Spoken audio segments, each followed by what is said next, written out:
Indang Cavite, si Papa Rex Vlog. Napakadami pa na natin, halaw kakauti, palibasa malito, kendo kita.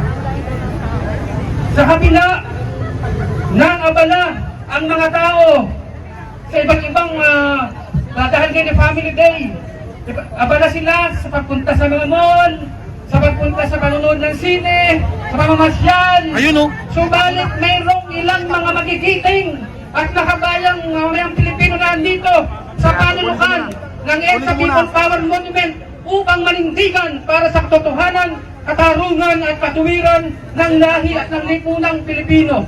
Palakpakan nyo yung mga sarili.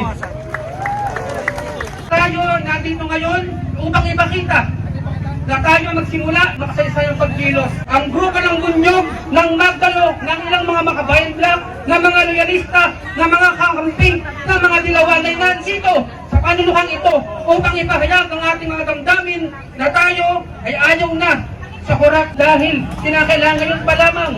Tayo ay manawagan, patuloy, suportahan natin ang mga pagkilos, magsama-sama pa rin tayo, patuloy tayong mag-organisa, kumilos sa ating mga komunidad at gayahin natin sila na ipahayag ang kanilang mga damdamin, lumabas sa mga lansangan. Patuloy tayong lumaban sa mali at masama at ipaglaban natin ang tama at mabuti na siyang ginagawa ng bawat isa sa inyo ngayon na nandito. Kaya tayo patuloy na lumaban sa tama at mabuti at laban natin ang mali at masama. Isulong natin ang isang lipo ng makadiyos, makatao, mga kalikasan at may matayog na mithiing makabayan na may pagkakapantay-pantay na perspektiba. Maraming salamat at mabuhay kayong lahat na pagpalain ganda kayo ng may kapal.